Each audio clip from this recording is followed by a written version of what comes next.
नमस्कार दोस्तों, मैं देवेंद्र साहू स्वागत करता हूं आप सभी का आपके अपने यूट्यूब चैनल देवगीत क्लासेस पर। दोस्तों, एलिवेशन एंगल पे अर्थात उन्नयन कोण पे आधारित हम लोग 4 प्रश्न कवर कर चुके थे। आज हम लोग 5, 6 और 7 प्रश्नों को कवर करेंगे। देखते हैं कि इसका सॉल्यूशन किस प्रकार होने वाला है। इससे पहले की वीडियो आप नहीं देखे इस चैप्टर के अंतर्गत में, तो उन वीडियो को पहले देखिए ताकि ये भी आपको अच्छे से समझ में आए। क्लास स्टार्ट करता हूँ मैं इन सब प्रश्नों से। अगर आप इस चैनल पर नए हैं तो प्लीज़ चैनल को सब्सक्राइब कर लिए रहना। वीडियो अच्छा लगेगा तो वीडियो को लाइक कीजिएगा, ज़्यादा से ज़्यादा इसको शेयर कीजिएगा। बेल आइकन को क्लिक करना मत भूलिएगा। कोई भी नोटिफिकेशन, अगर कोई भी मैं वीडियो डालूँ तो उसका तुरंत नोटिफिकेशन आपको मिल जाए। क्लास स्टार्ट किया जाए भाई इस सब प्रश्नों से। मैं बोला था पिछले क्लास में कि इस चैप्टर के प्रश्नों को अपने को अगर अच्छे से करना है तो क्वेश्चन को अच्छे से समझना पड़ेगा और उसके हिसाब से आपको डायग्राम बनाना है। डायग्राम अगर आपको अच्छे से बनाने आ गया और आपको जितने भी त्रिकोणमितीय अनुपात हैं, ट्रिग्नोमेट्रिकल रेशियो जितने हैं, उसका फार्मूला आपको पता है तो आप आसानी से इन सब प्रश्नों को कर सकते हैं। एग्जाम में ये 6 नंबर के प्रश्नों में आ सकते हैं, 5 से 6 नंबर के प्रश्नों में आएगा। ठीक है, तो स्टार्ट कर रहे हैं भाई क्लास को। देखते हैं क्या क्या है प्रश्न अपने पास। एक लड़का 30 मीटर ऊंचे एक भवन से कुछ दूरी पर खड़ा है। जब वह ऊंचे भवन की ओर जाता है तब उसकी आंख से भवन के शिखर का उन्नयन कोण 30 डिग्री से 60 डिग्री हो जाता है। बताइए कि वह भवन की ओर कितना चला। इसी को इंग्लिश में देख लेते हैं एक बार। इंग्लिश वर्डिंग अपने पास क्या है इसमें। A boy is standing at some distance from a 30 meter tall building. The angle of elevation from his eyes to the top of the building increases from 30 degree to 60 degree as he walks towards the building. Find the distance he walked towards the building. अब question से अपने को क्या क्या समझ में आ रहा है कि 30 मीटर का एक भवन है। ठीक है, ये 30 मीटर का अगर एक भवन है, कुछ दूरी पर क्या एक लड़का खड़ा हुआ है। अब देखिए पिछले एक क्लास में एक लड़की थी उसकी ऊंचाई दे दिया गया था। यहाँ पे लड़के का ऊंचाई नहीं दिया है। इसका मतलब अपने को क्या मानना है, उस लड़के को पॉइंट मानना है। ठीक है, अब लड़का कहाँ पर है, यहाँ पर। उसको क्या बोला वो कि जब वह ऊंचे भवन की ओर जाता है, इधर जाएगा वो, तब उसकी आंख से भवन के शिखर का उन्नयन कोण 30 डिग्री से 60 डिग्री हो जाता है। तो पहले इसका उन्नयन कोण कितना था, यहाँ से इस क्षैतिज रेखा से ये पहले 30 डिग्री था। अब वो आगे जैसे जैसे बढ़ते जाएगा तो क्या हो जाता है, एक समय पे उसका उन्नयन कोण कितना हो जाता है, बोल रहे हैं 60 डिग्री। यहाँ से कुछ ऐसे आएगा कि ये कितना बन गया अपने पास, 60 डिग्री हो गया। ठीक है, अब बोला बताइए कि वह भवन की ओर कितना चला। भवन की ओर कितना चला, तो यहाँ से लेकर यहाँ तक ही तो चला है। इसी का मान अपने को निकालना है। भवन की ओर कितना चला बोलेगा तो यहाँ से स्टार्ट किया था, उधर गया, इस पॉइंट पे इसका एंगल ऑफ एलिवेशन अर्थात उन्नयन कोण कितना मिला आपको, 60 डिग्री। तो यहाँ से लेकर यहाँ तक को आपको फाइंड करना है। आप अपने हिसाब से कुछ भी नाम दे सकते हैं। ए हो गया, बी हो गया, ये पॉइंट आप सी दे देना, ये हो गया डी। इसकी ऊंचाई कितना बोला है वो 30 मीटर, यहाँ से लेकर यहाँ तक कितना है, 30 मीटर है ऊंचाई। और कुछ दिया है तो अपने को बस यही निकालना है, ए से लेकर बी तक का डिस्टेंस क्या होगा। अब निकलेगा कैसे ए से लेकर बी तक का डिस्टेंस, तो आप अगर देखेंगे कि ए डी सी एक राइट एंगल ट्रायंगल बन रहा है, मतलब कि समकोण त्रिभुज बन रहा है। तो आप इस DC और इस 30 की सहायता से अगर आप इस पूरे को फाइंड कर दोगे, हो जाएगा भी इससे वो पूरा का पॉइंट कौन सा, ए से लेकर सी तक का जो बेस है, आधार है, वो फाइंड हो जाएगा। ये अगर आपको मिल गया तो आप इसको भी निकाल सकते हैं, BC को भी निकाल लीजिए। BC को माइनस कर दीजिए किससे, AC से, आपका आंसर AB हाजिर हो जाएगा।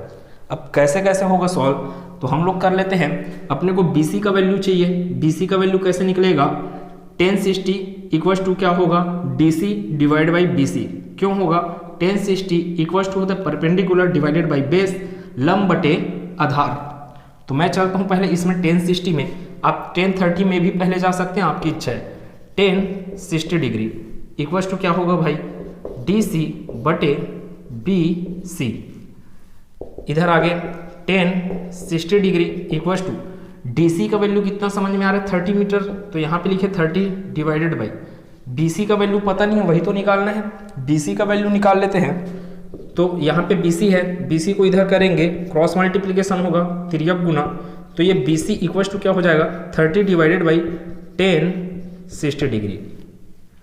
अब अपने को पता है 1060 डिग्री का मान कितना होता है, उसका वैल्यू कितना होता है, तो वो होता है √3, ऊपर में कितना है 30, तो BC का वैल्यू आया अपने पास 30/√3 आया।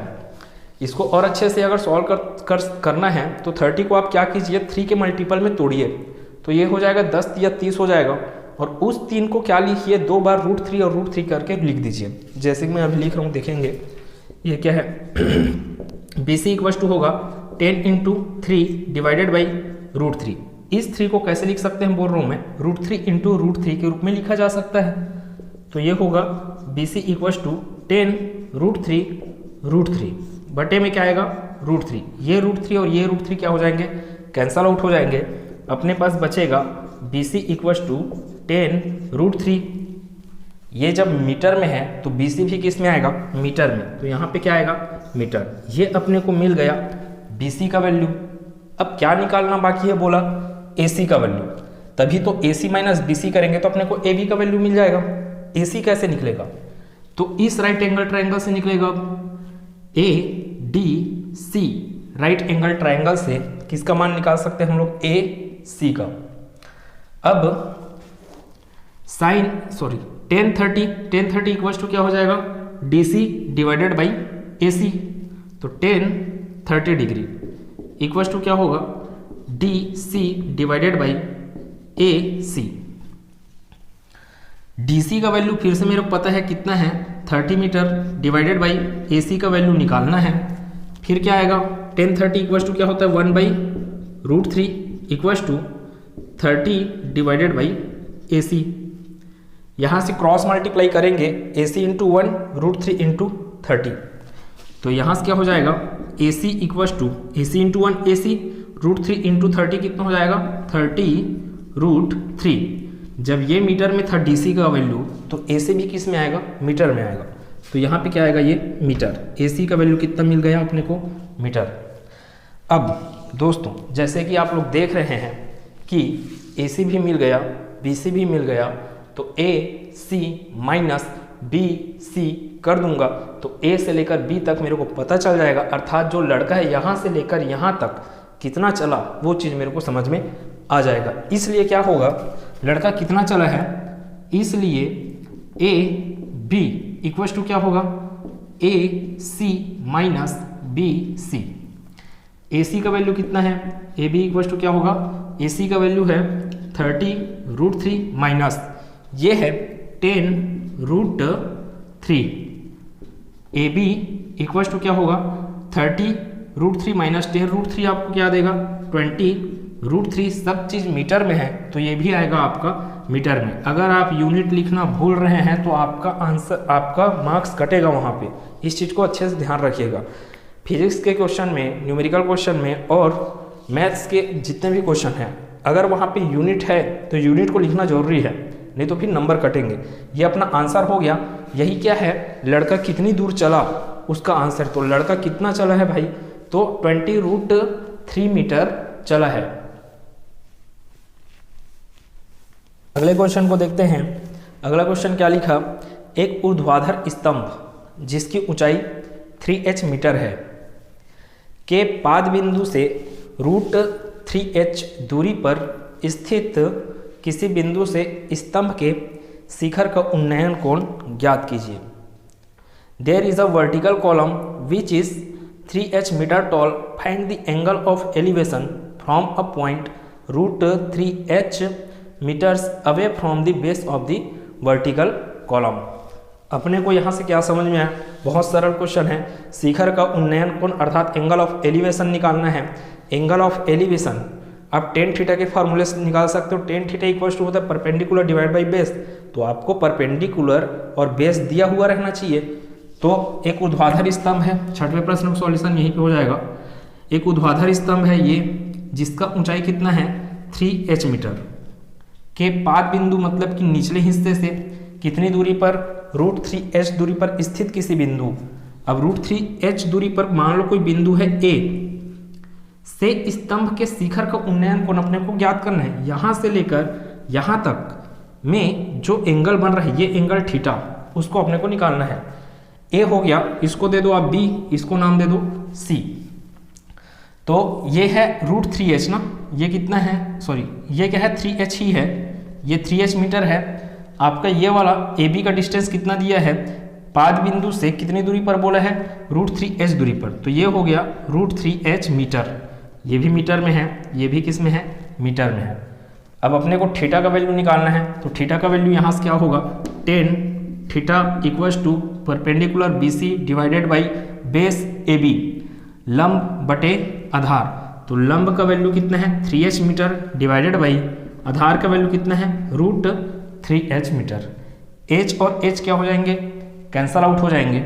h और h कैंसल आउट हो गए, तो अपने पास क्या बचा, tan थीटा इक्वल्स टू 3/√3। अब यहाँ पे आने के बाद फंस जाते हैं स्टूडेंट, यहाँ पे आने के बाद फंस जाते हैं।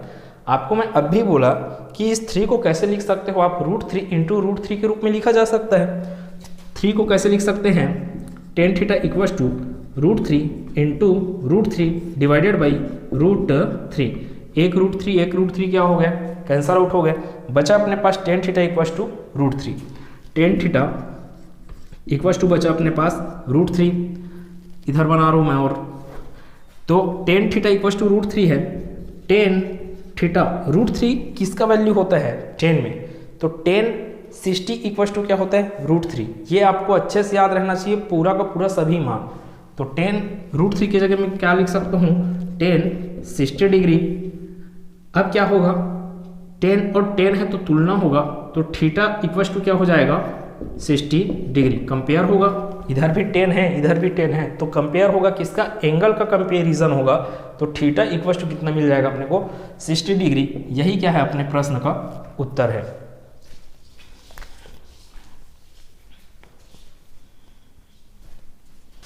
लास्ट क्वेश्चन को देख लेते हैं। एक पतंग भूमि से 60 मीटर ऊंचाई पर उड़ रही है। पतंग में लगी डोरी भूमि के एक बिंदु पर खूंटी से बंधी हुई है। भूमि के साथ डोरी का झुकाव 30 डिग्री है। तब यह मानकर कि डोरी पूर्णतः तनी हुई है, उसकी लंबाई ज्ञात कीजिए। मतलब डोरी की लंबाई निकालना है अपने को। A kite is flying at a height of 60 meter above the ground. The string attached to the kite is temporarily tied to a point on the ground. The inclination of the string with the ground is 60 degree. Find the length of the string assuming that there is no slack in the string. मतलब आपको क्या मानना हुआ, मानना क्या चीज़ है बोल रहा है ये, कि जो पतंग है, पतंग की जो डोरी है वो पूर्णतः तनी हुई है। किस रूप में है, ये आपका डोरी हो गया। अब इधर से क्या अटैच है आपके पास, पतंग अटैच है, ठीक, ये पतंग अपने पास अटैच है। अब क्या बोला है वो कि एक पतंग भूमि से 60 मीटर ऊंचाई पर उड़ रही है। तो ये आपका जमीन है, अगर तो इससे कितनी ऊंचाई पर है वो पतंग, तो वो है 60 मीटर। ठीक, इतना चीज़ समझ में आया। पतंग से लगी डोरी भूमि के एक बिंदु पर खूंटी से बंधी हुई है। यहाँ पर कोई खूंटी है जहाँ से क्या है वो डोरी बंधी हुई है। इस खूंटी को आप नाम दे सकते हो A, इसको नाम दे सकते हैं B, इस पॉइंट को, इसको नाम दे सकते हैं C। और क्या क्या है, भूमि के साथ डोरी का झुकाव कितना दिया है, ये डोरी हो गया। डोरी का झुकाव कितना दिया है अपने को, मतलब कि एंगल ऑफ एलिवेशन, उन्नयन कोण कितना दिया हुआ है 30 डिग्री। अब अपने को निकालना क्या है बोला है वो कि लंबाई ज्ञात करना है किसका, डोरी का। डोरी क्या है यहाँ पे AB है। AB ABC में AB क्या है आपका हाइपोटेनियस है, अर्थात कर्ण है। तो कर्ण का मान कैसे निकल सकता है, कौन सा फार्मूला। अब इस टाइम पे आप अगर tan 30 निकालोगे, tan 30 डिग्री अगर करते हो तो आपको क्या मिलेगा, फिर इस टाइम पे आपको मिल जाएगा 60 डिवाइडेड बाई AC।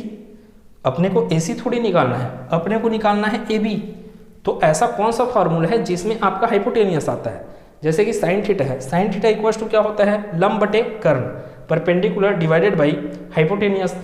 परपेंडिकुलर का वैल्यू पता है, थीटा का वैल्यू पता है, तो मैं हाइपोटेनियस आसानी से निकाल सकता हूँ यहाँ से। बहुत सरल प्रश्न है। तो साइन थीटा से जा सकते हैं अपन। तो साइन थीटा इक्वल टू क्या होगा अपने पास?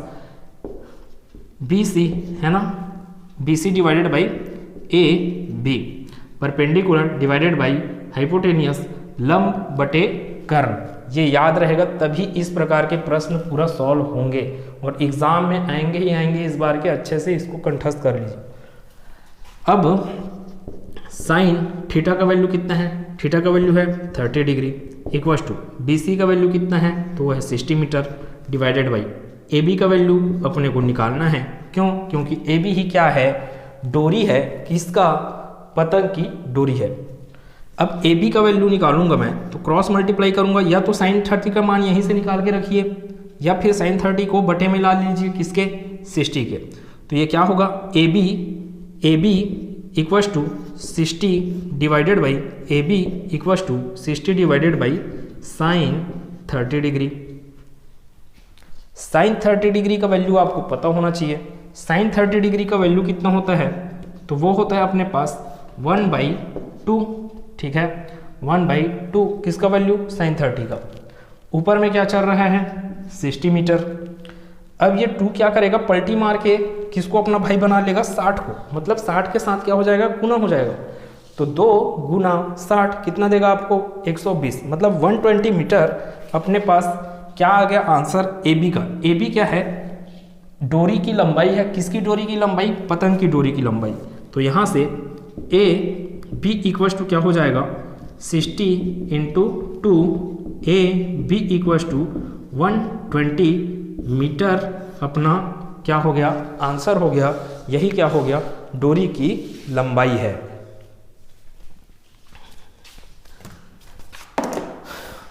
तो क्वेश्चंस बहुत आसान होते हैं। आपको सिर्फ और सिर्फ उस क्वेश्चन के हिसाब से डायग्राम बनाने आना चाहिए। डायग्राम बना डाले मतलब कि आप आधा हल कर चुके हो आप। ठीक है, तो कैसे लगा ये क्लास बिल्कुल कमेंट सेक्शन में बताइएगा। वीडियो अच्छा लगा तो वीडियो को लाइक कीजिएगा, ज़्यादा से ज़्यादा इसको शेयर कीजिएगा। अगले क्लास में मिलेंगे जहाँ पे हम लोग इसके आगे के प्रश्नों के बारे में डिस्कस करते हैं। मिलते हैं अगले क्लास में। धन्यवाद।